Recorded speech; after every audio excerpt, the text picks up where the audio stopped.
अस्सलाम वालेकुम dear students, कैसे हैं आप सब। उम्मीद है कि आप सब खैरियत से होंगे। आज हम क्लास 9 इस वीडियो के अंदर क्लास 9 का टॉपिक कोवलेंट बॉन्ड डिस्कस करेंगे, जो कि हमारे पास चैप्टर नंबर 3 का टॉपिक है। लास्ट वीडियो के अंदर हमने चैप्टर नंबर 3 के टॉपिक डिस्कस किया था, आयनिक बॉन्ड, जो कि लॉन्ग क्वेश्चन था।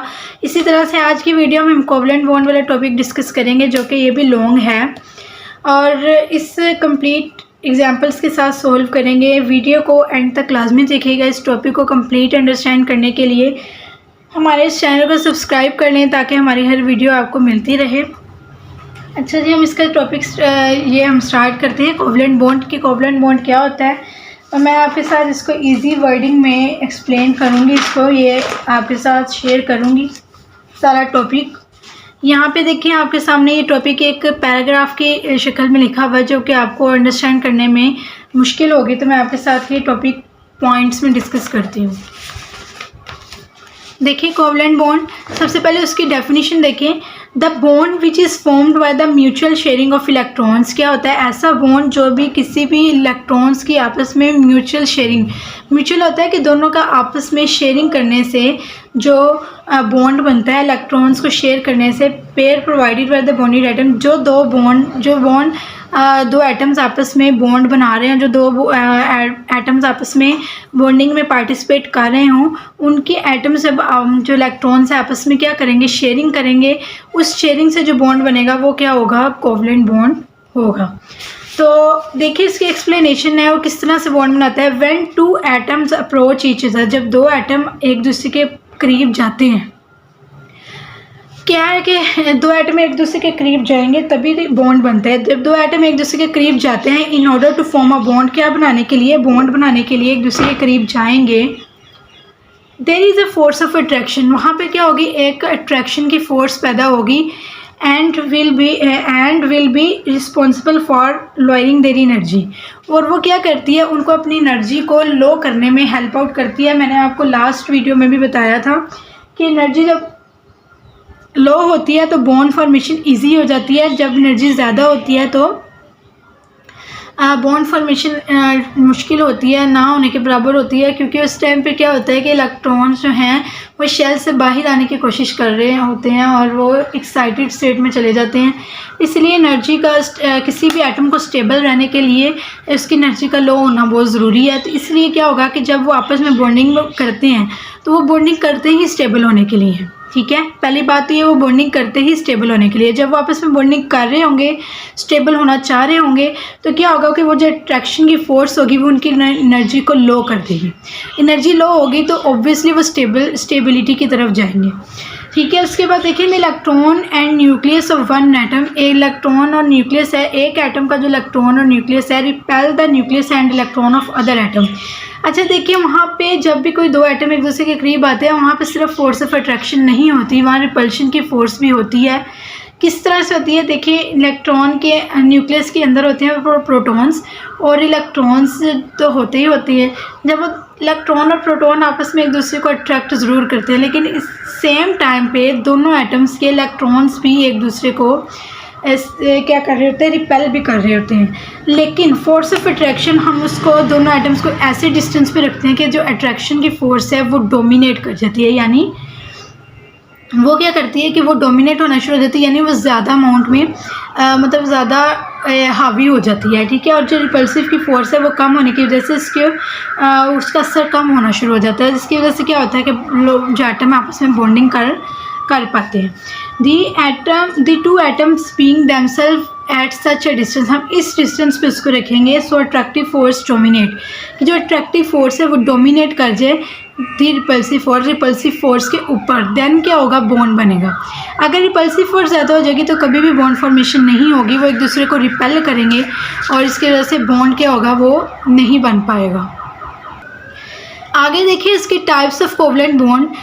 कोवलेंट बॉन्ड के हम टाइप्स को डिस्कस करेंगे। उसकी 3 टाइप्स होती हैं, 3 types of covalent bond, one by one हम डिस्कस करते हैं। सबसे पहले है single covalent bond. When the atom share one electron it is called single covalent bond. अगर एक एटम सिर्फ मतलब कि दोनों एटम जो हैं वो अपना एक इलेक्ट्रॉन शेयर करते हैं तो उनके दरमियान में जो बॉन्ड बनेगा वो क्या है, सिंगल कोवलेंट बॉन्ड होगा। It is represented by single line, और हम इसको सिंगल लाइन से शो करेंगे क्योंकि एक एटम ने अपना एक इलेक्ट्रॉन शेयर किया, दूसरे एटम ने भी अपना एक ही इलेक्ट्रॉन शेयर किया, दोनों आपस में एक एक इलेक्ट्रॉन अपना शेयर कर रहे हैं, तो उसकी वजह से जो बॉन्ड बनेगा वो सिंगल कोवलेंट बॉन्ड होगा, और उसमें उसे हम सिंगल लाइन से शो करेंगे। तो ये आगे इसकी एग्जांपल दी हुई है। एग्जांपल देखें, हाइड्रोजन की एग्जांपल इसने दी है। हाइड्रोजन के होता ही शेल में एक इलेक्ट्रॉन है, तो क्या करेगा, एक हाइड्रोजन एटम अपना एक इलेक्ट्रॉन, दूसरा हाइड्रोजन एटम अपना एक इलेक्ट्रॉन आपस में शेयर करेंगे। ये देखें, आपको शो हो रहा होगा, आपस में शेयर करेंगे और उनके दरमियान में क्या बन जाएगा, सिंगल कोवलेंट बॉन्ड बन जाएगा। इसी तरह से क्लोरीन के बाहर वाली शेल में 7 इलेक्ट्रॉन होते हैं, तो उसको अपने एक इलेक्ट्रॉन मज़ीद चाहिए होता है स्टेबल होने के लिए, तो वो क्या करेगा, उन दोनों क्लोरीन एटम एक दूसरे के साथ शेयरिंग कर लेंगे। दोनों को एक एक इलेक्ट्रॉन की ज़रूरत है अपना ऑक्टेट पूरा करने के लिए। तो देखिए 7 इलेक्ट्रॉन है, ये अपना एक इलेक्ट्रॉन इसके साथ शेयर करेगा, ये अपना एक इलेक्ट्रॉन इसके साथ शेयर करेगा, तो दोनों ही अपने ऑक्टेट को पूरा करने के लिए शेयरिंग कर लेंगे, तो दोनों के दरमियान में क्या बन जाएगा, सिंगल कोवलेंट बॉन्ड बन जाएगा। इसके ये था सिंगल कोवलेंट बॉन्ड। इसी तरह से डबल कोवलेंट बॉन्ड है। डबल कोवलेंट बॉन्ड में क्या होता है, सिंपल है कि इसमें दोनों एटम 2-2 इलेक्ट्रॉन शेयर करते हैं। जैसे when the atom shares 2 electron it is called double covalent bond. दोनों हैं एटम अपने 2-2 इलेक्ट्रॉन शेयर करेंगे। It is represented bye double line, और इसको हम डबल लाइन से शो करते हैं। इसकी एग्जांपल देखें, इसकी एग्जांपल में है ऑक्सीजन। अब ऑक्सीजन है, उसके बाहर वाले शेल में 6 इलेक्ट्रॉन होते हैं, और उसको अपना ऑक्टेट पूरा करने के लिए यानी 8 इलेक्ट्रॉन को पूरा करने के लिए 2 इलेक्ट्रॉन्स की ज़रूरत होती है। तो एक ऑक्सीजन एटम अपने 2 इलेक्ट्रॉन इससे शेयर, ये दोनों आपस में शेयरिंग कर लेते हैं, ये अपने 2 उसके साथ शेयर, ये अपने 2 उसके साथ शेयर।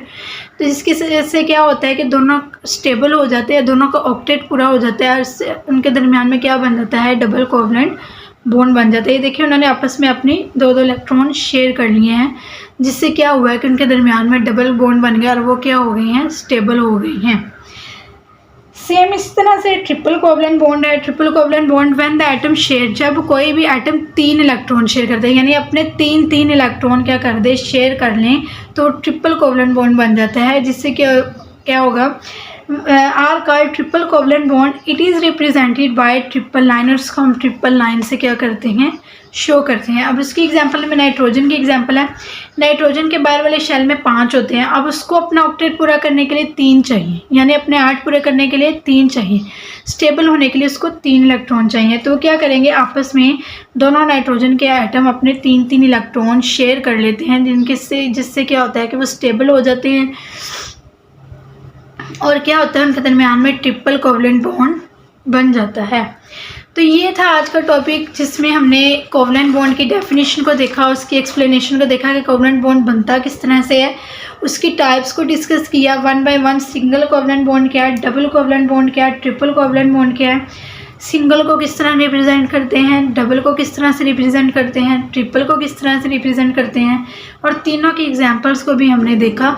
तो आप ये topic same as it is, जिस तरह से मैंने आपको एक पॉइंट्स की फॉर्म में, अगर आप इसी तरह से राइट करें लॉन्ग क्वेश्चन की तरह इसे, तो कभी भी आपके मार्क्स कटिंग नहीं होंगे। आप इसको इसी तरह से क्या करें, सारा का सारा लॉन्ग क्वेश्चन अटैम्प्ट कर सकते हैं। आप इसको यहाँ से नोट भी कर सकते हैं। आप इस वीडियो में स्क्रीनशॉट लेकर, इसको रोक कर, वीडियो को स्टॉप करके आप इसको नोट भी कर सकते हैं। आप इसको लॉन्ग क्वेश्चन के लिए इजीली प्रिपेयर कर सकते हैं, जबकि आपकी बुक पर ये इस तरह से याद करना, लिखना मुश्किल है, और इस तरह से आपको कभी भी मार्क्स कटिंग होने के चांसेस भी ज़्यादा हैं। तो उम्मीद है कि आपको इस टॉपिक की समझ आ गई होगी। नेक्स्ट वीडियो में हम इसका नेक्स्ट टॉपिक डिस्कस करेंगे, जो कि है फॉर्मेशन ऑफ कोवलेंट कंपाउंड। तब तक के लिए आप हमारे इस चैनल को सब्सक्राइब कर लें, ताकि हमारी हर वीडियो आपको मिलती रहे। तब तक के लिए अल्लाह हाफिज़।